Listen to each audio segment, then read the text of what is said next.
Tendo nascido Jesus na cidade de Belém, na Judeia, no tempo do rei Herodes, eis que alguns magos do Oriente chegaram a Jerusalém perguntando: onde está o rei dos judeus que acaba de nascer?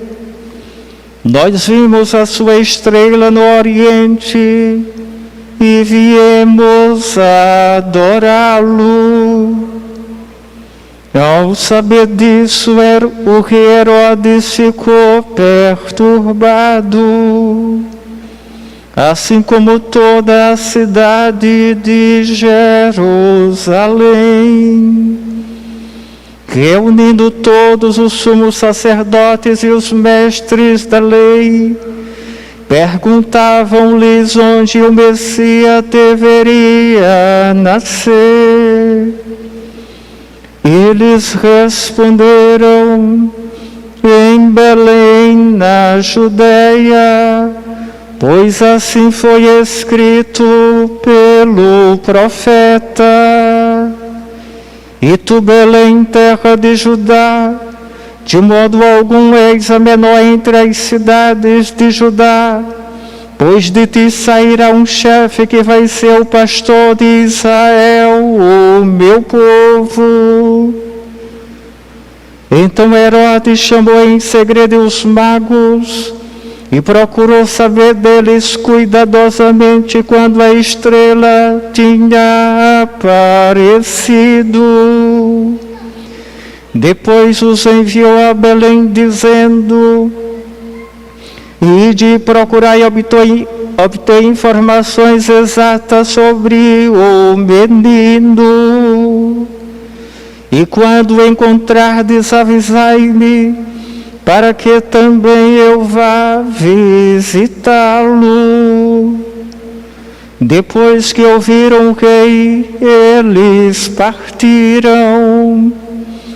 E a estrela que tinham visto no Oriente ia adiante deles, até parar sobre o lugar onde estava o menino. Ao verem de novo a estrela, os magos sentiram uma alegria muito grande. Quando entraram na casa, viram o menino com Maria, sua mãe. Ajoelharam-se diante dele e o adoraram. Depois abriram seus cofres e lhe ofereceram presentes: ouro, incenso e mirra.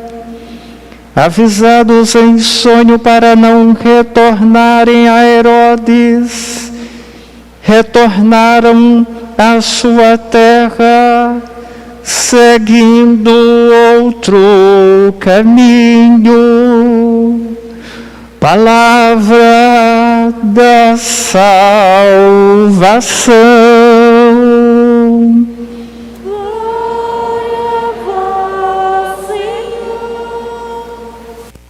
Queridos irmãos e irmãs na mesma fé, pessoas que nos acompanham pela Pascom, hoje ainda estamos no tempo que nós celebramos, ainda o tempo do Natal, estamos na Epifania do Senhor. A palavra Epifania significa revelação, manifestação.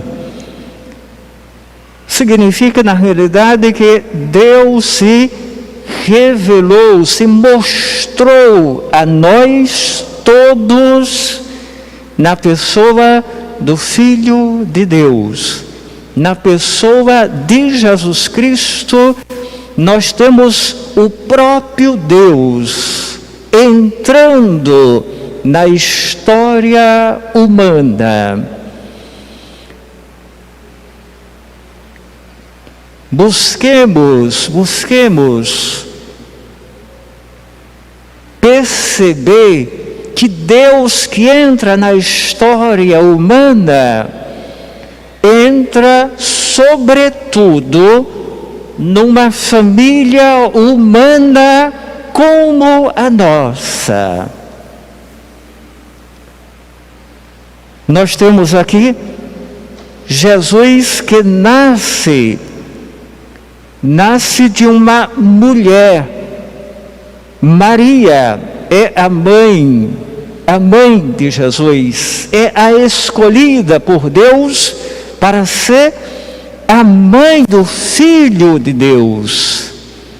Portanto, Deus não se revela, não se mostra de forma espetacular, extraordinária. O extraordinário, o espetacular do nascimento de Deus está na simplicidade, na humildade. Um Deus que não tem sequer um lar para nascer. Nasce numa manjedoura.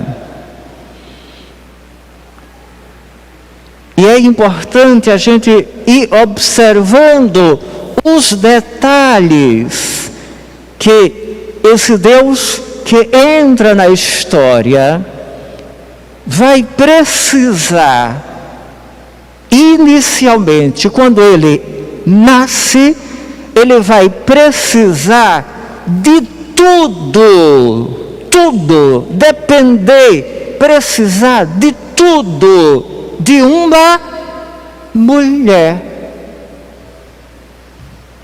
Vai precisar de uma mulher. Por que eu chamo a atenção de uma mulher? Por quê? Porque no tempo de Jesus e antes de Jesus, as mulheres eram muito, mas muito marginalizadas. Na Sagrada Escritura tem uma passagem que diz assim: eram mais ou menos 100 homens, sem contar, as mulheres não contavam, sem contar com as crianças e as mulheres. Vejam quanto a mulher não tinha importância nenhuma antes de Jesus e nem no tempo de Jesus.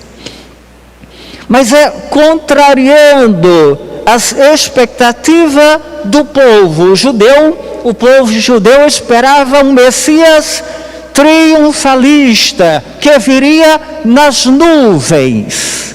E aí esse Deus contraria as expectativas do povo judeu e entra na história humana numa criança completamente frágil, indefesa, que vai depender de tudo, também dele, de uma mulher.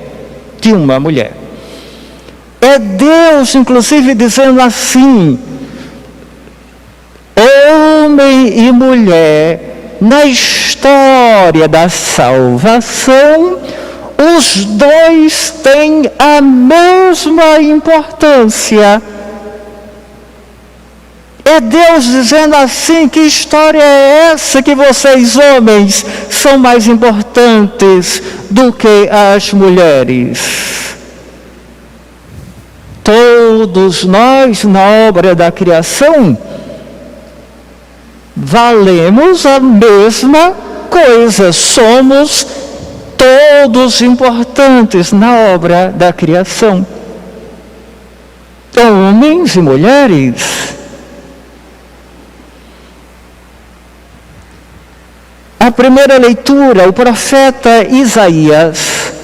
O profeta Isaías é um profeta do tempo do exílio. onde o povo está exilado na Babilônia, e o profeta vai trazer esperança para o povo.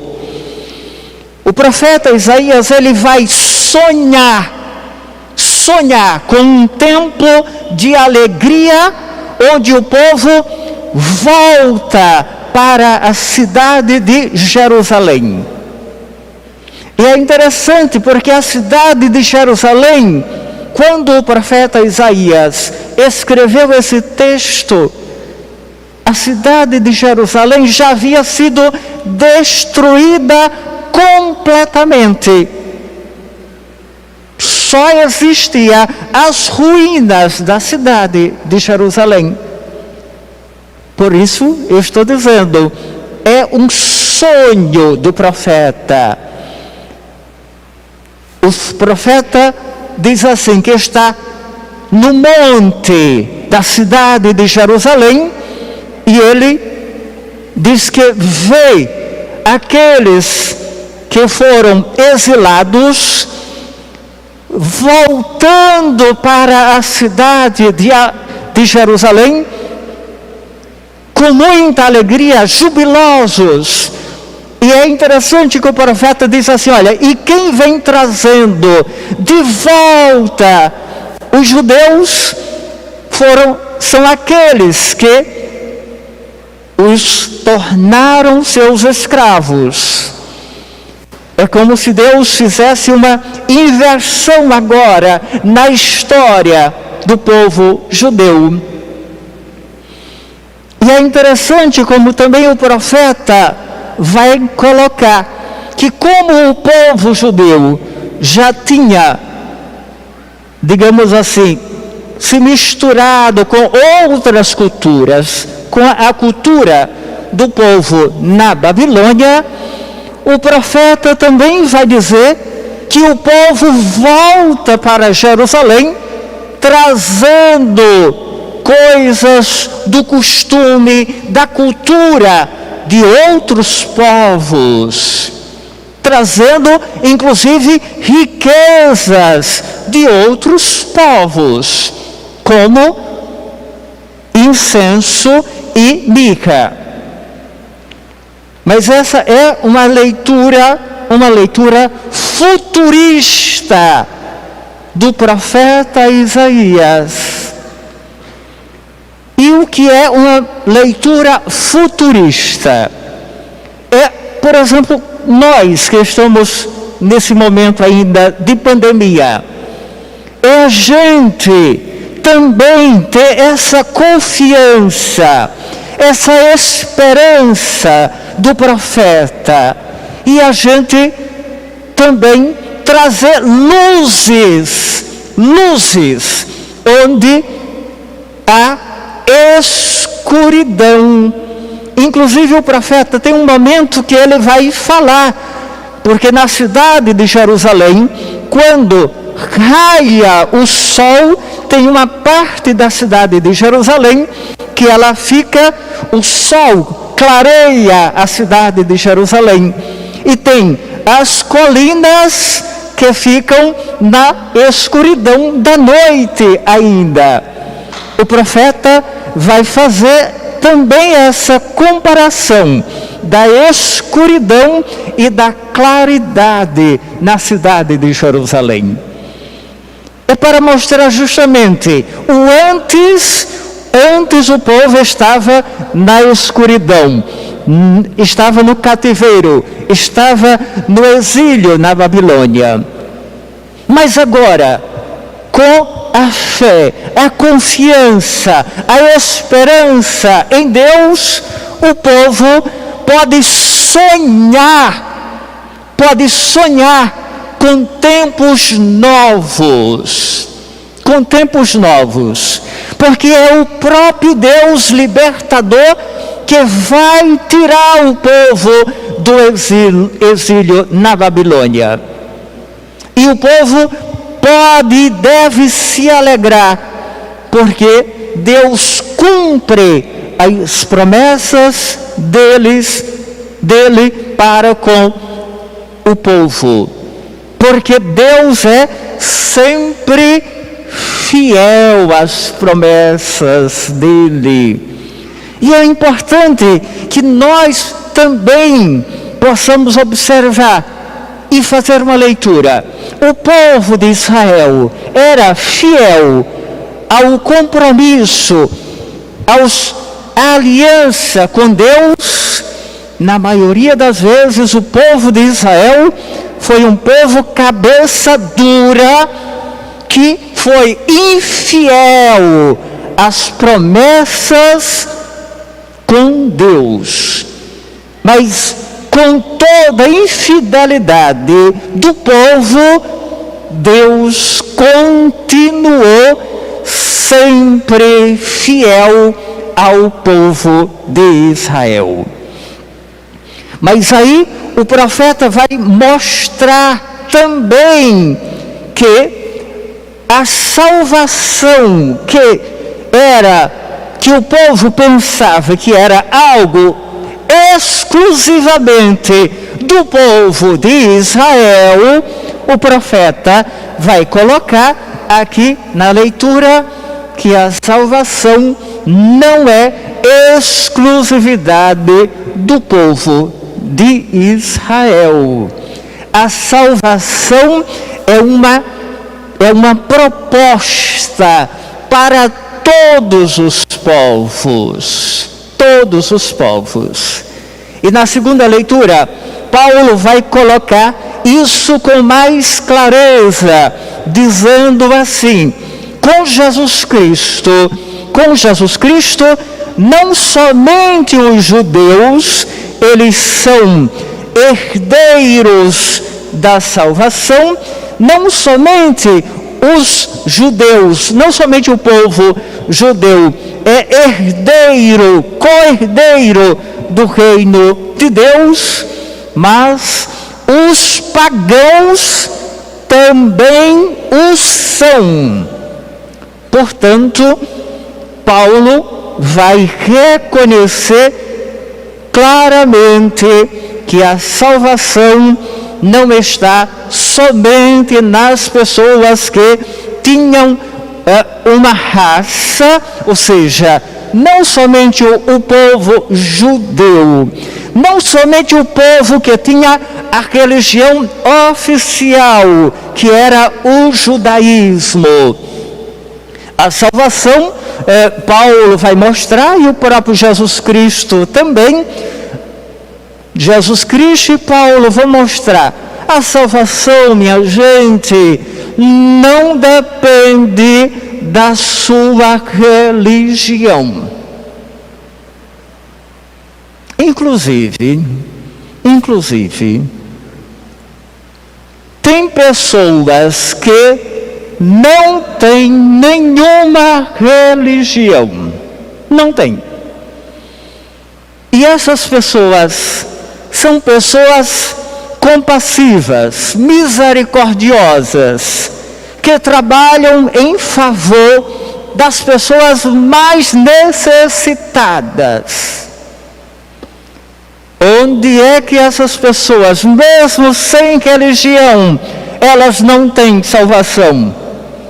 Onde é na Sagrada Escritura que nós temos Jesus Cristo falando isso? Em lugar nenhum. Em lugar nenhum. Portanto, não vamos ficar acomodados pensando: eu sou católico e isso me garante a salvação. Não garante, gente. Eu lembrei agora de uma história. Era uma senhora, Dona Socorro, já é falecida, foi minha catequista. Depois eu estava ordenado e ela dizia assim, minha mãe chama-se Dona Terezinha. Ela dizia assim: Dona Terezinha, quando a senhora falecer, a senhora já tem garantida a salvação porque tem um filho padre. Eu dizia para ela, aliás, para elas duas, porque mamãe estava presente também. Eu não tenho garantido nem sequer a minha salvação por ser padre. Dona Socorro, eu não tenho sequer garantido a minha salvação. Portanto, eu não tenho garantido a salvação minha, não tenho garantido a salvação da minha mãe.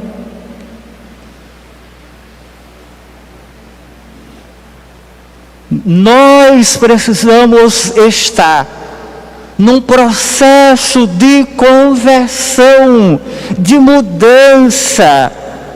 Precisamos nos deixar atrair mais por Jesus Cristo, pela prática do bem, pela prática da caridade, pela prática da justiça, pela prática do amor, pela prática do perdão, pela prática da misericórdia, pela prática da compaixão. E assim, e somente assim, e tão somente assim, a gente vai entrando na dinâmica do reino de Deus, que também é nosso. Que também é nosso. O que significa o reino de Deus, que também é nosso? Significa que Jesus, o Filho de Deus, inaugurou o reino de Deus. Só que Jesus precisa de operários para a messe. Jesus precisa de pessoas que trabalhem no reino dele para dar continuidade, para continuar o reino de Deus. Reino do amor, da paz, do perdão, da misericórdia, da acolhida. Então, meus queridos irmãos e irmãs, começando o ano novo, vamos de fato viver uma vida nova também. Porque o ano só será melhor se nós também nos colocarmos à disposição para sermos melhores. Para sermos melhores. Porque se a gente se colocar na defensiva, não, eu sou assim, não, eu sou assim, isso significa, eu não quero mudar. Eu não quero mudar. E conversão significa a gente estar disposto a mudar para melhor, claro. Não é mudar para pior, não. Mudança para melhor. O texto do Evangelho de hoje é o texto que vai mostrar o nascimento de Jesus Cristo. Ele vai ser mostrado aos magos, aos magos que vão do Oriente, guiados pela estrela, até a cidade de Belém. Só que no trajeto até a cidade de Belém, tinha a cidade de Jerusalém. E é interessante que quando os magos chegam na cidade de Jerusalém, a estrela, ela desaparece. A estrela desaparece. E os magos encontram na cidade de Jerusalém o rei Herodes. O rei Herodes, que é aquele mesmo rei que mandou matar todas as crianças que tinham mais ou menos a mesma idade de Jesus, porque ele, Herodes, queria matar Jesus desde quando ele era bebê. Desde quando ele era bebê. Porque Herodes ficou assustado. Herodes ficou assustado com o nascimento do menino, indefeso, frágil, dependendo de tudo da mãe dele. Herodes ficou com medo de perder o poder. Esse poder de Herodes, claro que não era um poder serviço. E a estrela, ela deixa de brilhar em Jerusalém, não é por conta da cidade em si, é por conta do sistema que se estabeleceu na cidade de Jerusalém, que era um sistema de morte para o povo. Não era um sistema que favorecia a vida do povo. Por isso mesmo, a estrela, ela para de brilhar quando os magos chegam na cidade de Jerusalém. E aí, Herodes vai perguntar aos sacerdotes, aos chefes, onde o menino deveria nascer. E aí eles conheciam o Antigo Testamento, e aí, pelo conhecimento que eles tinham do Antigo Testamento, eles vão dizer que o menino nasceu na cidade de Belém. E aqui, a cidade de Belém significa, na realidade, Belém não era uma cidade, era uma aldeia, uma cidadezinha muito insignificante. Jerusalém, sim, Jerusalém era o centro econômico, político e religioso do templo de Jesus. Mas Belém era uma cidade, uma aldeia na realidade. Mas vejam a importância aqui. O menino que é Deus nasce na simplicidade da manjedoura.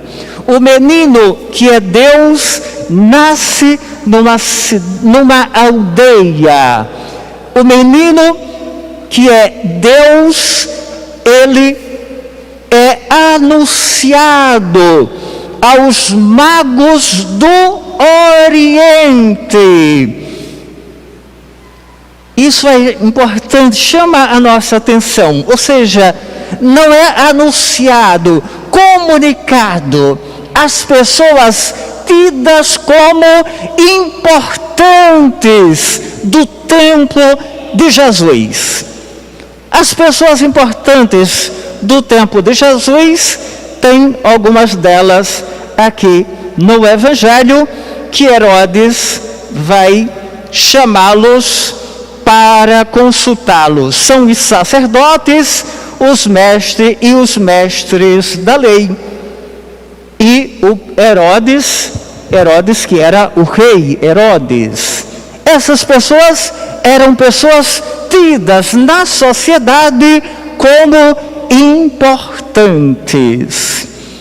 Mas aí Deus, na realidade, ele não quer saber de pessoas poderosas. Deus, ele se serve de pessoas simples, de pessoas humildes, de pessoas que querem se converter, que querem entrar no processo de conversão, que querem ser melhores. E não precisam ser somente pessoas católicas, não. E não precisam ser somente pessoas cristãs, não. Nem sequer precisam ter uma religião. Precisam ser apenas, e tão somente apenas, homens e mulheres de boa vontade. Homens e mulheres de boa vontade. Por isso, queridos irmãos e irmãs, nós precisamos, inclusive, todas as vezes que a gente ouvir a palavra de Deus, nós precisamos nos sentir instigado a sermos melhores, a não nos acomodar, Mas como o Papa Francisco disse para nós, precisamos ser uma igreja em saída, uma igreja em constante estado de missão.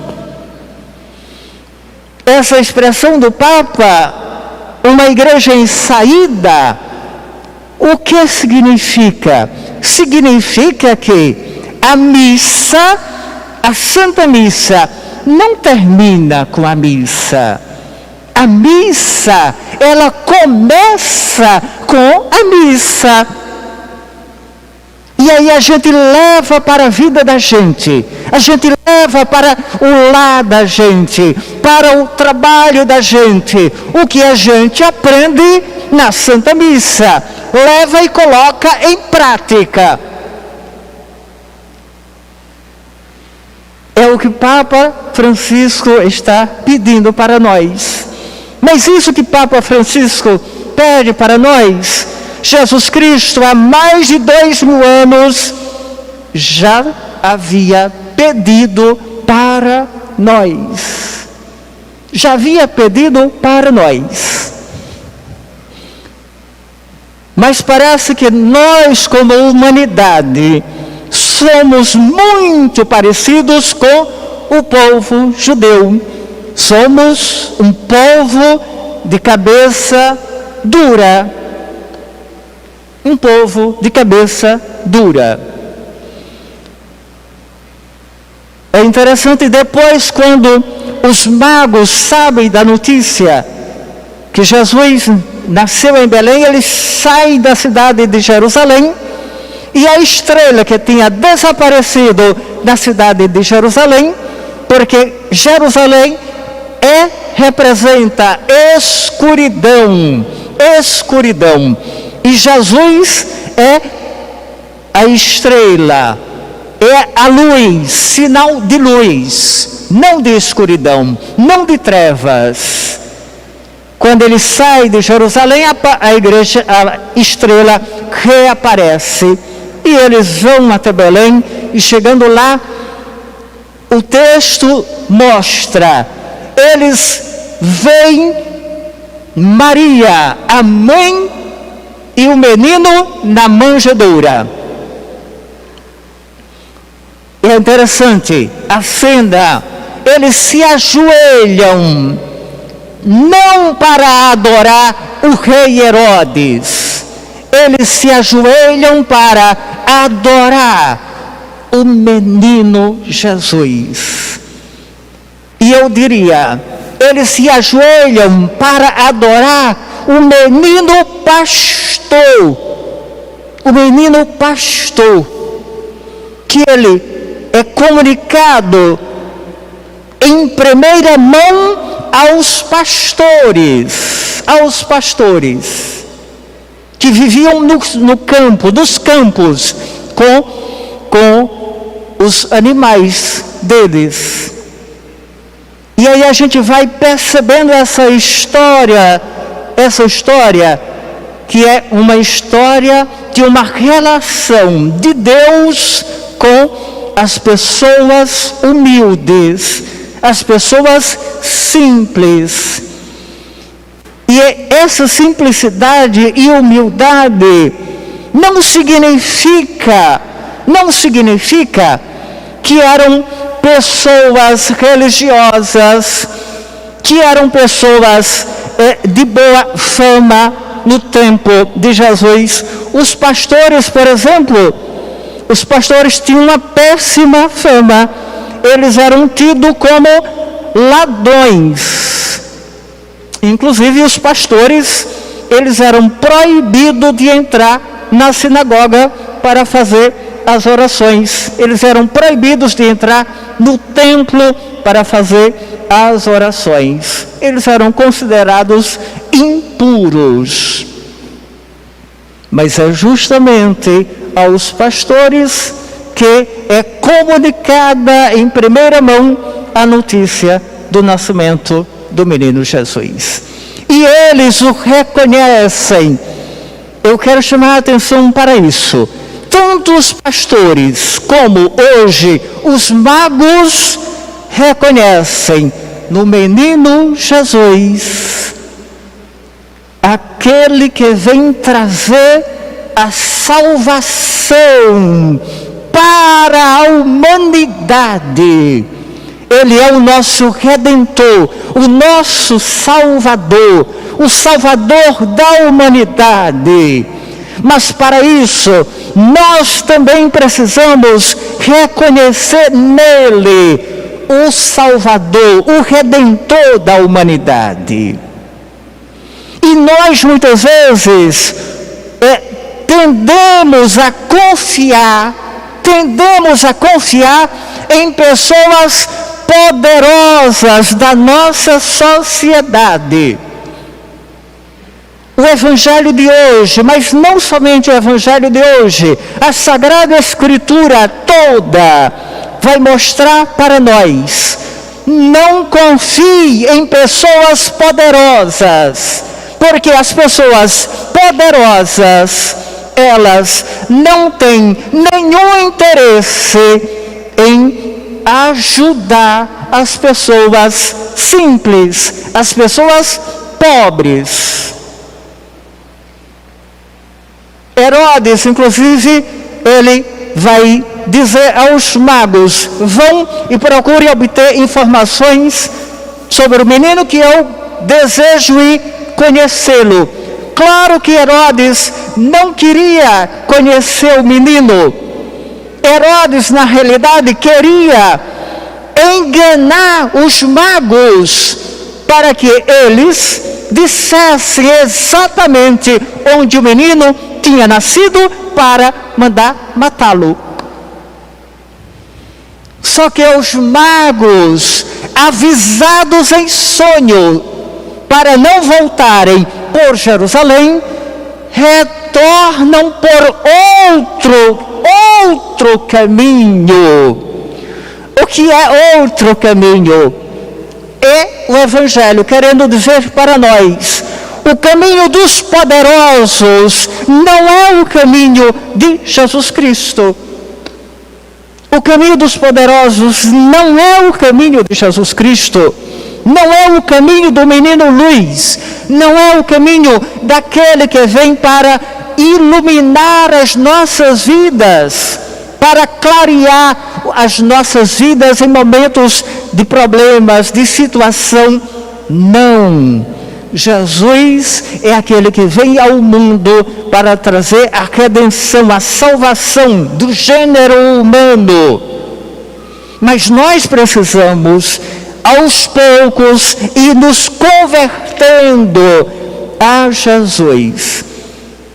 E quando eu digo, meus queridos irmãos e irmãs, nós precisamos entrar no processo de contínua conversão, é porque eu estou também me incluindo.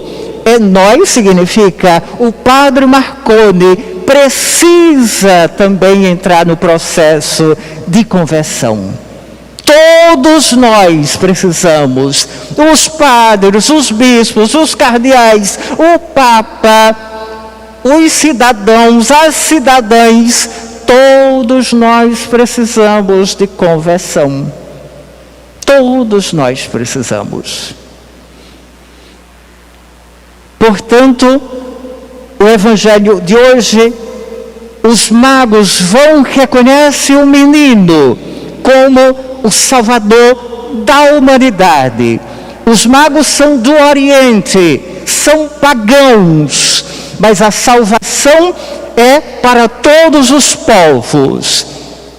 Eles levam presentes, o que eles têm de mais precioso lá no Oriente. Esses presentes, eles eram oferecidos quando quando alguém era nomeado rei. Eram os presentes que eles tinham de mais precioso: ouro, incenso e mirra. Isso significa também que nós também deveremos oferecer a Jesus, oferecer aos nossos irmãos e irmãs o que nós temos de melhor, não o que nós temos de pior. Não o que nós temos de pior. Que a festa da manifestação, da revelação de Deus hoje possa provocar em nós uma mudança sincera nas nossas vidas, na nossa forma de pensar, na nossa forma de agir.